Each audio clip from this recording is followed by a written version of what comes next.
Bem-vindos ao ForLab, o podcast da ForSee Bilingual Academy. Bilinguismo, multilinguismo, escolas bilíngues, educação bilíngue, diretrizes para educação plurilíngue, muitas expressões desse mesmo campo semântico estão dominando aí o assunto na educação básica. A autora Ofélia Garcia, ela dizia: uma bicicleta tem duas rodas.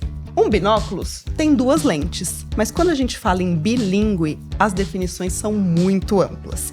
O que é um sujeito bilíngue, um país, uma comunidade, e o que é uma educação bilíngue? O que diferencia uma escola que ensina em duas línguas de uma escola que forma em duas línguas?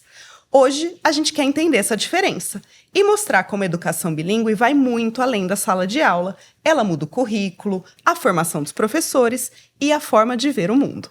E participamos dessa conversa hoje. Eu, professora especialista bilíngue, Aline Rios, Juliana Storniolo, diretora da ForSee Bilingual Academy, que já foi coordenadora da educação bilíngue, e a Sara, idealizadora e mantenedora de uma escola bilíngue de educação bilíngue integral. Então vamos conversar aí sobre esse assunto. Primeiro eu quero propor um desafio para vocês de resumirem quais são as crenças de vocês sobre educação bilíngue. O que vem primeiro à mente, o que vocês acreditam mais profundamente sobre educação bilíngue.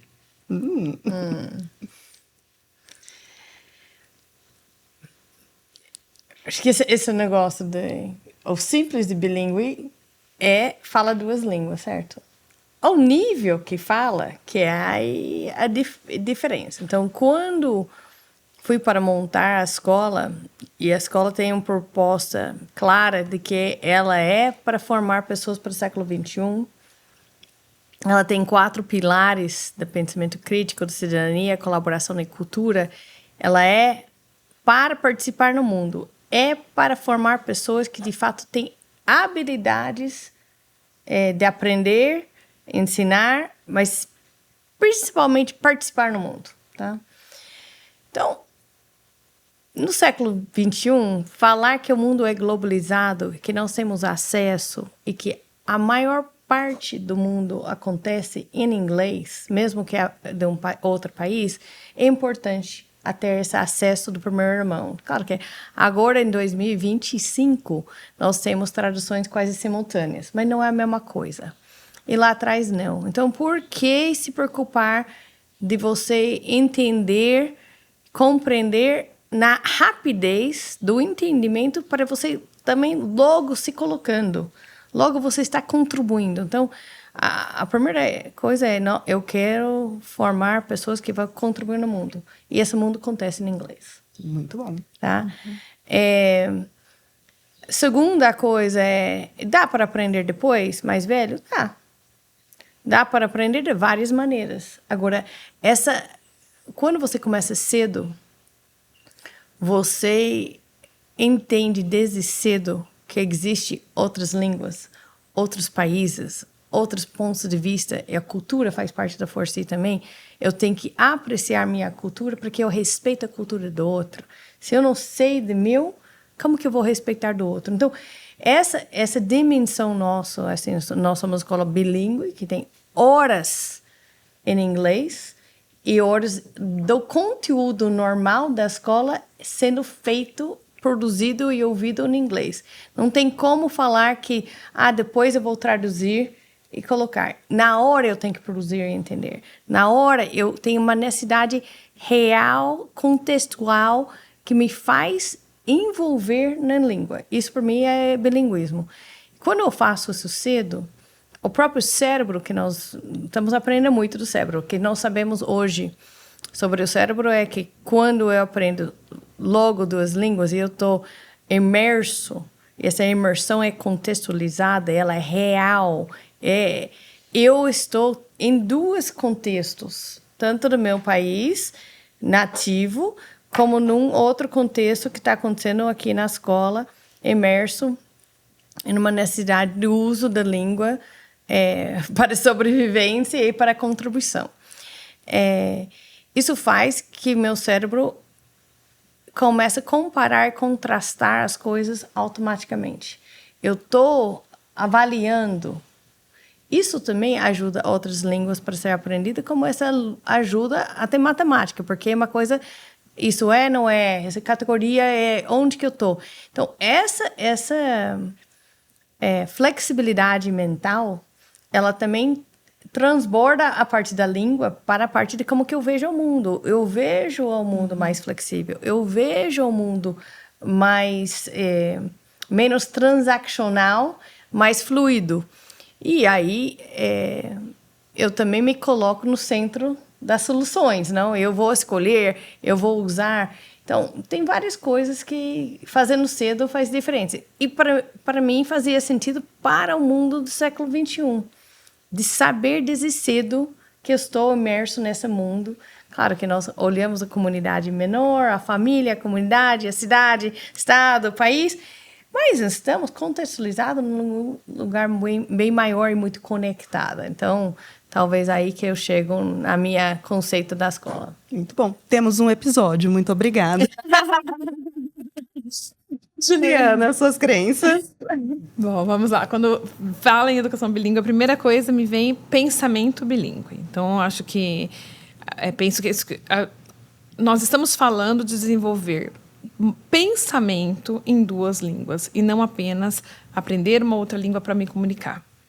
E com isso vem muito do que a Sara falou, que, claro, é muito semelhante ao que eu vejo e penso em educação, que primeiro é essa diferença cultural. Então, desde cedo, eu consigo entender que existe uma outra população, um outro povo que fala uma língua diferente. Com isso, eles têm que se comunicar de um modo diferente. E aí, tem uma cultura diferente. Isso ajuda que eu entenda melhor a minha cultura, que eu aceite as diferentes culturas, que eu perceba a diversidade no mundo e eu consiga falar, ok, como eu me posiciono nesse mundo. E aí, eu tenho uma língua que é tudo muito... E dentro de um contexto. Então, minha segunda palavra, minha segunda crença é: faz sentido esse contexto numa educação bilíngue, porque a educação bilíngue ela é contextualizada também no dia a dia do aluno, né, da criança que está aprendendo aí. Ela não vai falar uma segunda língua porque é num contexto inventado, mas sim, aquilo faz sentido para ela. Então, acho que essa é uma coisa que também eu penso bastante. E quando a gente fala em pensamento bilíngue, não tem como não falar do desenvolvimento do cérebro mesmo. Então, pensa que essa criança, ela está o tempo todo, desde cedo, comparando duas línguas, porque o cérebro faz essa transferência. Ela está o tempo todo buscando no cérebro quais são os recursos que esse cérebro tem para ela se expressar. Tanto que, às vezes, acontece da criança falar a palavra em inglês, não lembra em português, e alguém fala, eles estão confundindo. Fala, não, eles não estão confundindo, eles estão achando o primeiro recurso que veio à mente deles. E ótimo, né? E depois, aos poucos, ele vai entendendo que isso é uma língua, essa é outra língua. Então, para mim, é pensamento em inglês contextualizado e com um desenvolvimento do cérebro com diferentes caminhos, porque são duas línguas fazendo caminho, com comparação, transferência o tempo todo, o que não tem como não ampliar a visão de mundo desses alunos. Com certeza. Então, Agora, só para ser claro, a lei brasileira, ela exige que nós trabalhemos no mínimo 3 horas dia. Se você falar 200 dias, 600 horas por ano na língua nativa. isso. Para ser bilíngue e ter esse contexto real, eu também preciso, no mínimo, 3 horas imerso nesse outro lugar. Então, quando falamos de uma escola bilíngue, não tem como não ser integral para ter esse contexto. Ela tem que ser para ter a parte nativo e a parte da nova língua, não? A quantidade de horas necessária para ter essa comparação e esse contexto não é uma coisa de relâmpago. Não dá para fazer 1 hora e desliga minha cabeça e vai para o resto do dia em português. Dificilmente eu vou ter esse tipo de comparação, tá? Então, quando nós falamos de outros programas que têm intensidade em inglês, hoje usa programa bilíngue, porque programa bilíngue é o desejo que vai acontecer com essa pessoa depois. Mas ela está fazendo aula de inglês. Às vezes, ela está fazendo aula de inglês mais contextualizada. E é melhor do que falar o to be, não? I am, you are. Então, ela é uma melhoria, mas ela é aula de inglês. Ela não é educação bilíngue. A Sara trouxe a questão das horas e eu acho que é importante explicar, porque muitas pessoas questionam como é que a gente chega nesse cálculo, por exemplo, de 60% e 40% que é na nossa escola. Vamos lembrar, a LDB é uma escola brasileira. A escola brasileira tem que seguir a legislação brasileira. A LDB, ela diz que nós precisamos ter 200 dias letivos, 800 horas no ano, sendo que 600 tem que ser na língua nativa. Dessas 600 em língua nativa, se a gente espalha pelo ano, são no mínimo 4 horas por dia.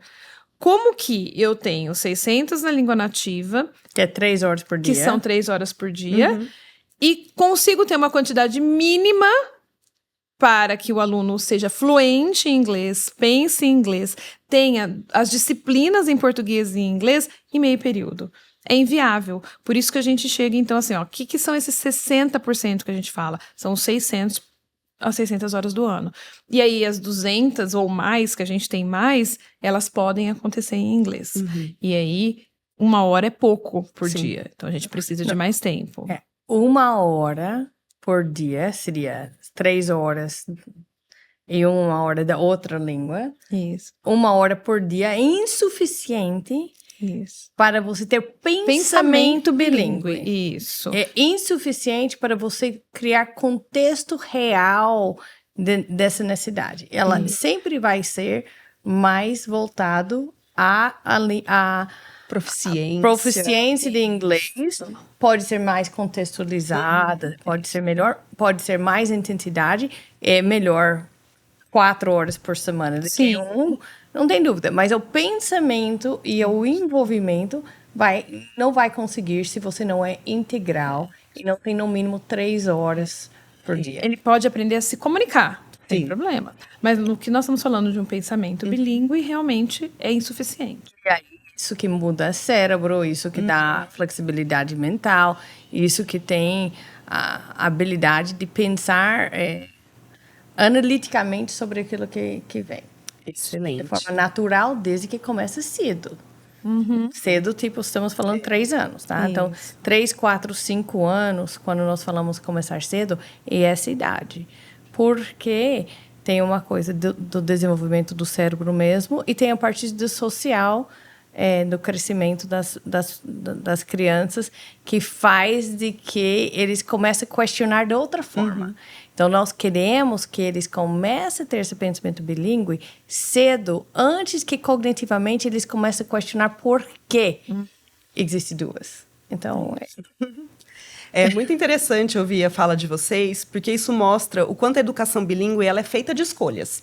E essas escolhas, elas não são só metodológicas, elas são realmente filosóficas, dos valores e das crenças aí de cada escola e de cada lugar. Então, se por um lado a gente tem algumas escolas que trilham já esse caminho com clareza, desde o seu início, algumas escolas elas não sabem muito bem por onde começar. E eu vou ler aqui um dilema que nós recebemos para a gente trabalhar aqui, tá bom? Então, temos um dileminha, tranquilo. Sou gestor de uma escola e sinto que preciso colocar o inglês no currículo. Parte de mim acredita que isso é essencial. Afinal, o inglês abre portas, conecta com o mundo, amplia repertórios. Ao mesmo tempo, eu sei que essa decisão também responde ao desafio de manter a escola competitiva, atender às expectativas das famílias, acompanhar as transformações do cenário educacional. No meio disso tudo, tenho medo que essa escolha acabe se tornando apenas mais um diferencial comercial e não uma mudança real na cultura da escola. Como equilibrar propósito e estratégia? Esse dilema é real e ele não é só sobre o inglês em si, né? É da intenção por trás da escolha. Então é aí que a gente começa a pensar no dilema dele, né? Quando a gente fala em educação bilíngue, como vocês disseram, o importante é entender que ela começa até ali no pensamento da língua, mas ela não termina na língua, né? Então, a língua ela é o meio e o que realmente muda é a cultura e o jeito da escola ensinar. Então, para a gente esclarecer um pouco para esse gestor, estávamos falando da Forci, que é uma escola brasileira bilíngue. Então, ela tem essa escolha de seguir as leis brasileiras, currículo e calendário brasileiro. Mas existem outros tipos aí de formas de escola bilíngue. Ju, você pode trazer um pouco das diferenças? Posso. Primeiro, assim, acho um dilema sensacional no sentido do pensamento do gestor, né? Porque realmente não dá simplesmente para colocar uma perfumaria lá e falar, vou pôr isso a mais. Não, não é isso. É mudar a cultura e mudar pensamento. Então, vamos entender assim. Hoje, no Brasil, o que nós temos? Nós temos as escolas de idioma, nós temos aulas de inglês, nós temos programas de inglês, nós temos educação bilíngue numa escola brasileira e nós temos escolas internacionais. Eu acho que é isso. Pode ser que surjam outras coisas aí, mas é dentro acho que é essa no geral nesse momento. Mais conhecida isso. Então, as escolas de idioma, em todos nós podemos aprender inglês. E aí entra a questão da diferença entre bilinguismo e educação bilíngue, né? Eu posso me tornar bilíngue sem ter tido uma educação bilíngue, porque eu vou me comunicar em duas línguas. Mas como eu vou me comunicar? E qual vai ser o uso e a cultura? E toda a complexidade deste uso da língua é diferente. Então, as escolas de idioma ou aulas de inglês, o foco é em ensinar a língua. É menos tempo, é para se comunicar e esse é o foco, ensinar a língua. E alguma coisa de cultura também. Sim. E eu entendo que hoje a gente já sabe a necessidade de contextualizar. Então, mesmo as aulas em inglês, tem contexto, tem cultura. Nós sabemos que nós precisamos estimular o pensamento do aluno, mas assim, estimular também a curiosidade. E às vezes isso acontece, sim, né? Então, temos isso. Mas o foco principal é a língua. Isso acontece também em aulas de inglês. Então, são menos tempo e vamos focar mais na língua, usando cultura, usando a curiosidade um pouco mais, mas nesse sentido. Aí nós temos os programas bilíngues. O que são os programas bilíngues? São aulas de inglês que têm um pouco mais de quantidade. Eles têm, como é um programa, então normalmente a gente está falando de blocos, como uma linha de raciocínio. Esses são os conteúdos. Só que eu estou aqui na escola, a escola está tendo essas disciplinas. Vem esse programa e entra como uma aula. Sim. Não necessariamente conectada com as outras disciplinas, não necessariamente usando outras disciplinas, outros conteúdos. É um programa que vem como uma aula de inglês e continua. Alguns têm mais quantidade de aula do que só as aulas de inglês. E é uma maneira. Acho que a Sara falou um pouquinho na primeira resposta, né, na primeira conversa ali, que assim, eu digo aonde eu quero chegar. Então, ao invés de dizer assim, você vai ter aula de inglês, você vai ter um programa que vai te tornar bilíngue. Mas é um programa de aulas de inglês, ponto. A educação bilíngue, ela tem conceitos, conteúdos em duas línguas. Claro que dá para fazer educação bilíngue de diferentes tipos de escola. Uma escola tradicional também pode fazer uma educação bilíngue. Porém, aí vem a cultura que eu quero para a nossa escola. Então, se eu estou falando de uma escola que forma para o século XXI, que quer alunos protagonistas, que quer alunos que sabem colaborar em duas línguas, aí a metodologia vai ser outra. Nós vamos ter os conteúdos em duas línguas, usando metodologias ativas, projetos, e para isso nós temos que ter professores que planejam para isso, suporte linguístico para que o aluno possa participar e tudo mais. Mas a característica da educação bilíngue é conteúdo e conceitos em duas línguas. E aí nós temos as escolas internacionais que elas foram criadas para as pessoas que são estrangeiras, que vieram morar no nosso país e queriam manter a cultura. Então, normalmente, elas são escolas relacionadas à legislação de outro país, à cultura de outro país. Atende hoje também pessoas do nosso país, mas o objetivo dela é diferente. Ela é para manter aí a cultura daquele país de origem. Acho que... Será que ficou claro?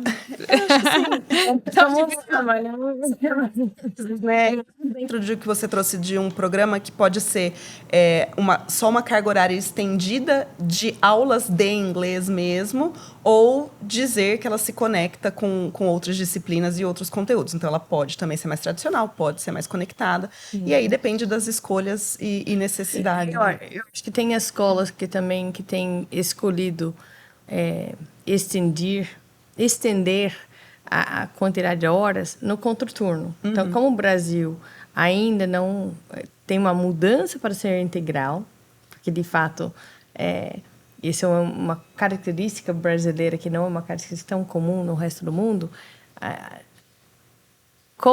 se eu estou mais tempo, o que eu vou fazer com esse tempo? Então, tem gente que tem feito, então vou ofertar o contraturno. No contraturno, eu posso ter outras atividades e eu posso colocar mais inglês lá. Então, tem muita gente que tem feito isso, porque aí você agrada o pai que quer e não muda tanto a cultura do dia a dia. Aí depende do espaço, do físico que você tem para isso, mas eu vejo que quem acha que é só colocar mais inglês, sem perceber que você está trazendo algo novo dentro da escola, isso vai mudar. Ela não vai mudar. Ela pode mudar outras coisas e tem que ver que coisas são essas, né? Depende de como for trabalhado e qual é o seu objetivo ao trabalhar. Eu só queria deixar esclarecer assim. Eu vou dizer infelizmente, porque é a minha opinião, infelizmente no Brasil a gente não tem uma legislação ainda que regulamente isso. Então isso fica um pouco assim, difícil é desafiador para as escolas. Hoje existem várias escolas bilíngues que estão tentando se colocar como assim, olha, o que é realmente uma escola bilíngue? Porque a escola pode se dizer bilíngue sem ser. E esse é um desafio que, por exemplo, muitas escolas em São Paulo estão vivendo. Porque aí uma escola vai lá e coloca 1 hora de inglês, 2 horas na semana e se diz bilíngue. Mas não é possível ser bilíngue, né, com essa quantidade. É uma coisa de marketing. Isso. E um marketing de falar que o pai quer o filho bilíngue. Ok, eu vou falar que tenho. Mas, na verdade, não é bem que vai acontecer. Como o gestor precisa fazer a parte de marketing, precisa entender sua clientela, precisa saber o que eles estão colocando. Então, eu acho que a primeira coisa, é isso mesmo que o meu clientela está querendo? Eles querem pagar para isso? Porque também vai mudar finanças, outros professores, eu vou fazer outras horas. Como que vai ser isso? Agora, cuidado de não ir para o marketing para a captação de novos clientes e, de fato, não entregar o que você está, de fato, falando. Porque é um jogo curto.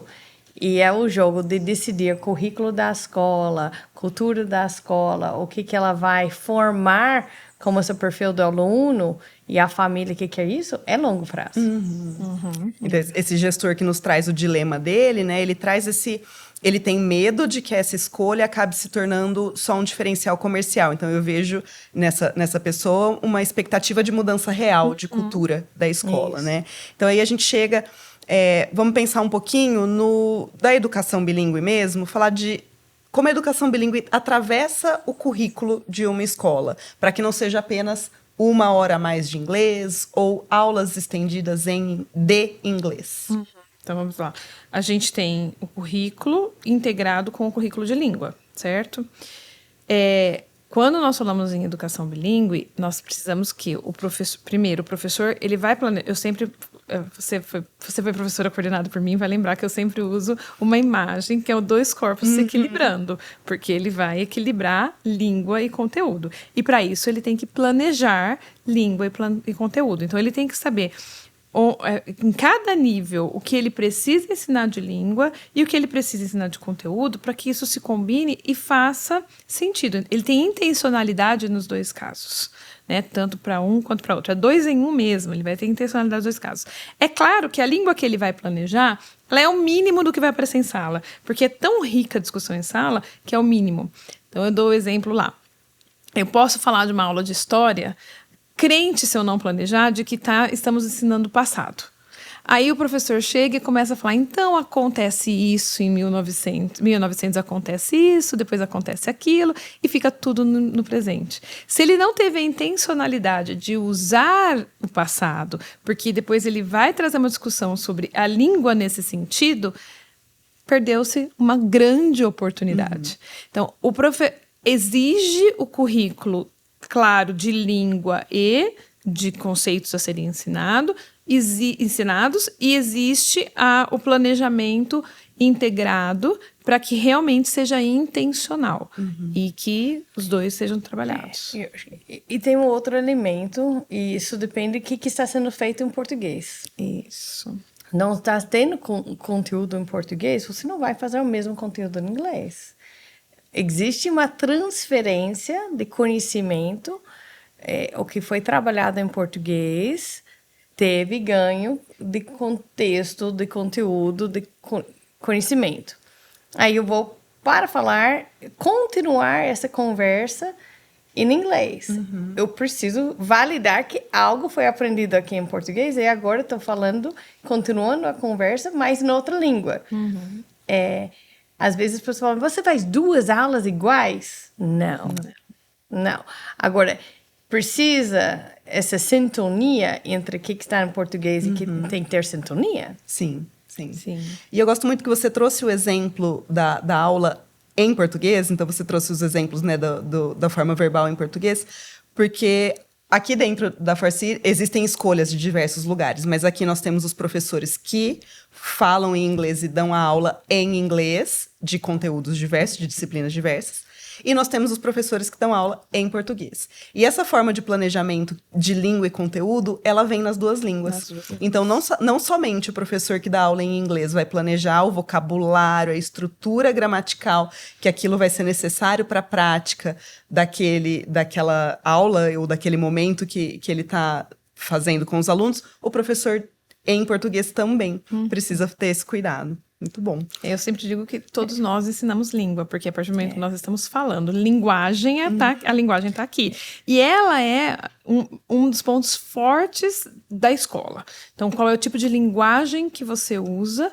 Eu ia colocar um pouco isso também. Pensando numa escola que tem alunos protagonistas, tem projetos, também esse currículo precisa estar em sintonia com qual é o vocabulário usado para esse tipo de discussão. Porque nós queremos alunos que se coloquem no mundo. Então, o planejamento acadêmico da língua, ele é essencial. Sim, mas é um ponto que parece quase subliminar. Nós planejamos aulas onde o aluno está produzindo linguagem. Não faz muito sentido. Então, pode ter uma escola bilíngue tradicional. Porém, não faz muito sentido ter uma aula que 70% da fala é o português ou inglês do professor e a produção e envolvimento e o questionamento do aluno é baixa. 30% seria muito pouco. Então, preciso planejar uma aula com metodologias mais ativas, porque eu tenho essa necessidade de ouvir, produzir, contribuir. Isso requer dar o suporte para o aluno, dar o andaime para que ele consiga se posicionar, porque senão, realmente, não dá para simplesmente colocá-lo ali para nadar na piscina sem saber nadar. Então, realmente, a gente tem que dar ali o suporte que ele precisar. Então, exige um planejamento mesmo. Quando ela fala suporte, às vezes é cola, né? Um visual, um texto, algo que me ampara para eu usar a língua. Então, o planejamento de uma aula ativa, ela é intencional e ela requer vários elementos que faz que o aluno tenha entusiasmo e coragem de participar. Perfeito. A próxima pergunta seria bem essa. Como o planejamento muda quando a língua e conteúdo caminham juntos? Oferecer recursos, que são ter intencionalidade. A Sara falou de sintonia, né? Então, entre a língua e conteúdo e entre os professores que estão planejando nas diversas línguas ali que estão dentro da sala de aula, para que a gente não repita a mesma aula em 2 línguas. Né? Sim. E um pouco nós falamos da rotina de pensamento. Quando estamos usando as rotinas de pensamento, isso ajuda a ouvir ao aluno. Então, nós usamos aqui na Força duas coisas que eu acho que ajudam muito.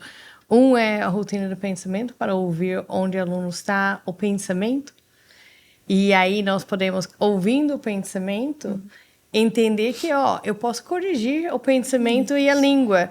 Não é um problema que eu tenho que acertar na hora. Então, tem que tomar muito cuidado de que o planejamento não é para acertar na mosca, porque aí vai produzir pouco. Então, que realmente, vai falar, às vezes sai um pouco em português e fala, vamos fazer a frase, vai fazer um feedback para isso. E aí, outro lado, além de como que eu vou trabalhar a rotina de pensamento, tem o lado do visual learning, que eu coloco visualmente o processo. e eu coloco coisa na parede. Aqui está vendo coisa na parede. Eu tenho sinais e cola legal para eu amparar. Então, essas duas coisas também ajudam. Sim. Mas é um jeito, se falar, olha, vamos colocar uma escola bilíngue com a necessidade de produzir, mas não vai colocar nada na parede. Não pode sair da carteira, tem que ficar parada. Não vai falar com seu colega, seu par, porque talvez o desafio é falar com o par e juntos vocês constroem algo, depois vai compartilhar isso com os outros. Eu tenho que pensar o que é a cultura, o que eu espero. Então, por exemplo, vai dar aula, é a escola quietinho. Todo mundo quieto. Todo mundo quieto, ninguém está falando. Se a gente quer produção... Agora, nós temos orientações de tom de voz, altura, etc. Tem várias orientações para isso, mas é tudo em sintonia. São várias coisas juntos ao mesmo tempo, não? Não tem o filme? Só para colocar, na For-C Learning nós temos aulas de 120 horas sobre essa programação legal, sim, para esse programa bilíngue. Então, sim, para nós que curso de extensão na For-C Learning, procurem lá. Educação bilíngue. Só eu quero voltar, só assim, é desafiador para o professor levar os alunos a produzirem, porque é sair da zona de conforto. Porque nós sabemos que primeiro, nós aprendemos... A compreensão, ela é mais rápida de aprender, mais fácil de aprender. Então, assim, nós vamos ouvindo... É só você pensar numa criança pequena que ela ouve as instruções e ela segue sem necessariamente começar a produzir. Então, isso é real. Muita gente fala assim, eu consigo entender, mas eu não consigo produzir. Isso é comum e é verdade. Então, o professor... Tirar o aluno da zona de conforto para que ele produza é desafiador. Mas pensando numa educação bilíngue que busca uma educação para o futuro e para o presente, na que nós já estamos, né? Nós necessitamos que eles já se coloquem nesse mundo, é necessário. Então, como planejar para isso? Aí envolve esses recursos que nós estamos falando, coragem para fazer e acreditar que é possível. Sim. Expectativa alta para os alunos. Alta... E dá tempo para a alta. Isso. Porque às vezes, muitas vezes eu vejo o planejamento do professor e falo, pode cortar para metade. Porque isso está só pensando que você vai falar, não está falando do tempo do outro, não. Então... E então vai mudar a estrutura do currículo, de pensamento da escola, de como um professor planeja a sua aula. Isso. E aí a gente pensa... um professor formado em letras, que começa a dar aula em educação bilíngue, muitas vezes na universidade ele nem ouviu falar sobre educação bilíngue. Sim. E aí, vamos falar um pouquinho do nosso case aqui, como nós pensamos a formação dos nossos professores, porque eles vão precisar desse apoio também, porque é toda uma mudança de mindset para atuar nessa educação bilíngue. O que fazemos? Não, lembra assim, quem fez letras, difícil... Muitas vezes mal. Vocês duas fizeram. Nós naquele contexto. Quando a gente começou em 2008, estava começando a falar mais sobre educação bilíngue, mas não na universidade, nas escolas fora. Né? Hoje, eu acredito que as universidades devem pelo menos trazer alguém para falar sobre o assunto, sei lá. Olha, eu vou te dizer, ela não está nas diretrizes do MEC para a Faculdade de Letras, para o curso de Letras. Alguns professores trazem nas suas disciplinas por um comprometimento com o que está acontecendo no mundo atual, mas realmente pelo MEC não é obrigatório, porque inclusive nós temos isso na legislação, então não é obrigatório mesmo. Eu sei porque às vezes eu sou convidada para ir na universidade falar sobre educação bilíngue. Então alguns professores levam, mas é uma fala pontual de alguém que tem uma experiência, não é realmente algo sistematizado no currículo. Então eles vêm sem essa formação. Quem tem pedagogia e fala inglês também não vem numa formação de ensinar, porque se nós estamos falando de ensinar conteúdo e língua, ele também não tem essa formação. Então, querido gestor, que bom que você está pensando que muda pensamento. E nem a formação do pedagogo para metodologias ativas. Exatamente. Assim, temos que é obrigatório para a pedagogia, também não está nesse olhar moderno de aluno participativo, protagonista. não está no currículo. Ainda está muito nas discussões filosóficas e menos na prática A também. história da filosofia, a história da educação. E Ainda teremos um episódio sobre a formação universitária. Então, a escola que quer fazer algo diferenciado nesse aspecto que nós estamos falando e com a educação bilíngue, ela tem que se preparar para formar professores, dar tempo para o professor planejar, suporte para o professor planejar, ter ambiente para que isso aconteça. E realmente, no nosso caso, a gente faz algo bem... nós temos ali um trabalho com os professores iniciantes, um trabalho com os professores veteranos, para que se mantenha essa cultura também. Sim, e algo necessário para o professor de uma educação bilíngue e que acontece aqui na Forci é ter a vontade de aprender, porque a gente vai precisar estudar o tempo todo. Assim, é rico, porque é um mundo onde você está curioso e você está trocando com os alunos, mas é um mundo que se você não está com vontade de aprender, dificilmente vai acontecer, não? O lifelong learning é real. Não tem como.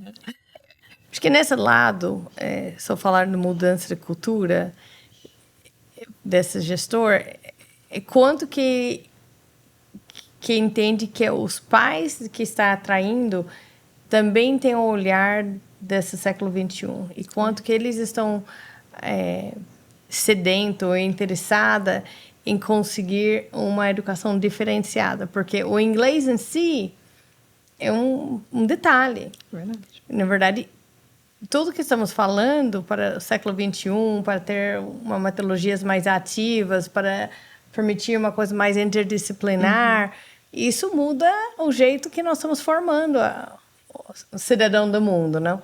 E isso vai requer uma necessidade de professores que querem ser lifelong learners, porque não é um pré-requisito de dar aula, mas é um modelo maravilhoso de ser um professor curioso. Um modelo maravilhoso de ter um professor falando, nossa, não sei disso, que interessante, vamos atrás. Mas isso não é comum. E às vezes o pai não está acostumado com isso. Está acostumado com alguém que tem uma apostila, tudo que é importante está lá, e tudo vai ser exatamente replicado no caderno do aluno e preenchido. Isso não é um ambiente que vai dar certo o que estamos falando. E a colaboração também faz parte disso. Então, o professor ele vai planejar em grupos, a coordenação vai estar atenta a esses planejamentos também, participando, observando. Então, a formação ela é bastante complexa, né? Ela tem um momento de estudo, de fazer e o acompanhamento. Eu estive numa discussão sobre educação esses dias, em que alguém usou um termo, o monitoramento aprendente. Eu achei interessante, porque assim, é algo que você... Não é uma reunião.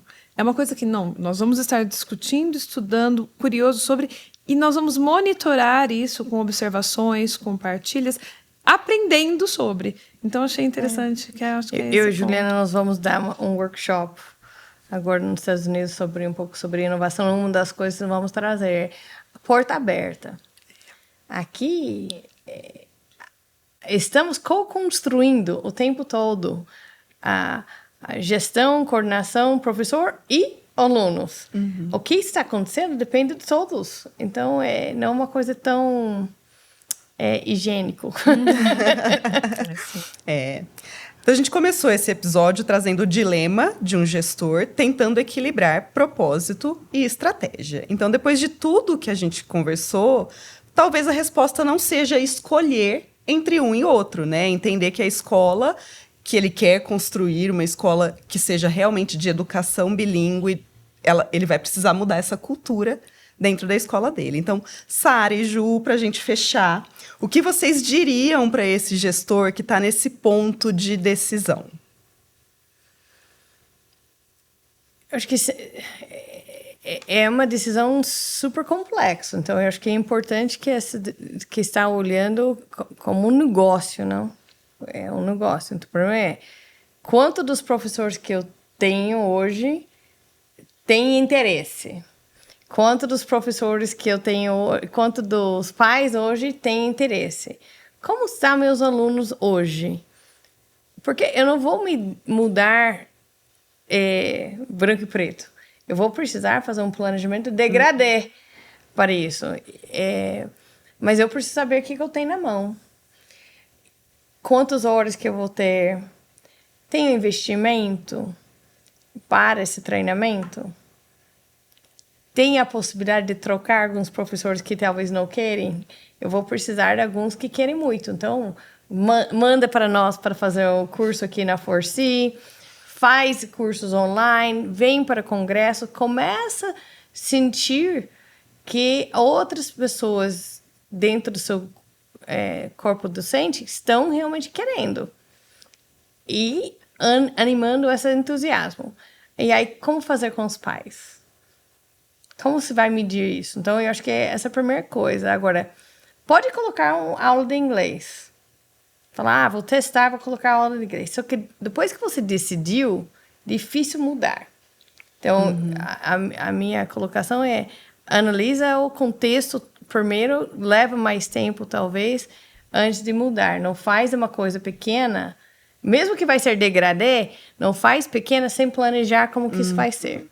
Aí eu vou começar com 2 aulas de inglês, depois 3 aulas, depois 4 aulas. Não é bem isso, é degradê. Entra na escolha do que você vai começar pequeno.